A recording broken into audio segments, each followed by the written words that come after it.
And a warm, warm welcome for Dennis. Let's hear it for Dennis. No, Dennis. Blow me away.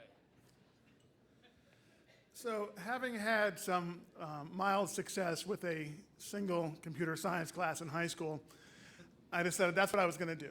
I was going to get into computers. I was going to be the computer guy. So when I got to college, I majored in computer science, and I got started. After a year of that, my grades made it painfully clear that I was not going to be a computer guy. If I was entertaining any thoughts of graduating at all, I'd have to find another major, preferably something really non-technical. So I did, and that sort of worked out. I graduated, but I couldn't find a job with that degree, so I went back to school a second time, this time for telecommunications, which, not computers, but computer adjacent, so it was good enough. I did much better at that. I found that more to my liking. I got pretty good grades, graduated that easily, got a job as a technician with a long-distance phone company. It was a major international company, had a presence here in Pittsburgh.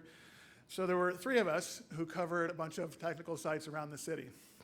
It was great. I enjoyed learning the job. Money was eventually good. We did some travel, a lot of overtime, and I liked it.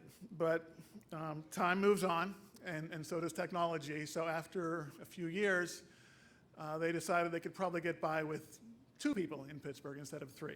Now, I dodged that bullet. They laid off one of the other guys, but I could see what was coming. The internet was a thing by now. The communications network, as it had been for 100 years, was going away. It was being replaced by something bigger and better, for sure. Voice over IP, Skype, that kind of thing. But it was not an industry that would require my services for much longer. A couple years later, my lone coworker resigned, and they did not replace him, so now it was just me. There are some benefits to being the only employee within 300 miles. For one thing, I got to decide what the dress code was, which was pretty much this.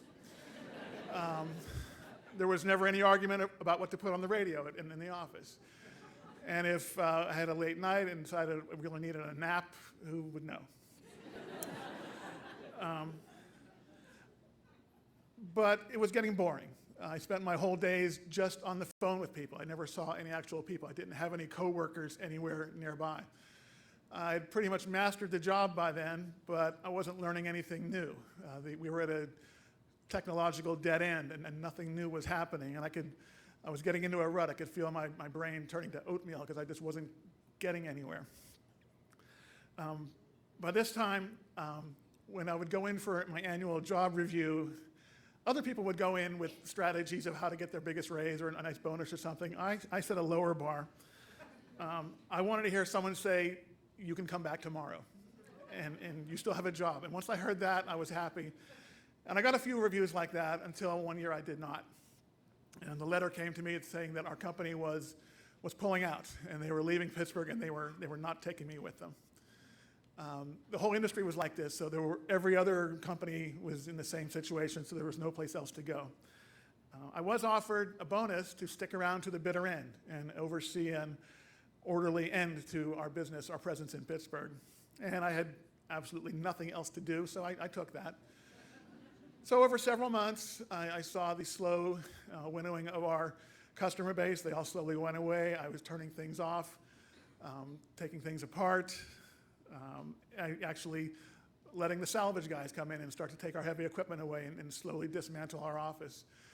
Until we got to the final day when my actual last duty was to dismantle the lock on our door and pull the door closed behind me as I literally turned out the lights for the last time. After that, I had really nothing to do. There were no other jobs like that. Went on a 6,000-mile road trip, which was fun for a while, but I had to find something to do. So I went back to school for some midlife training and eventually landed a job at a nursing home in the IT department there. So I eventually became the computer guy. I'm still there now. I do have to abide by the dress code at the new job. We use earbuds instead of radios, and naps are really frowned upon. But I do help people. I have a lot of coworkers now, and I take care of their problems. Sometimes I use my talents and expertise and my training to fix some fairly complicated computer problems. Sometimes I fix their problems by plugging their computer in. But that's the way it is when you're the computer guy.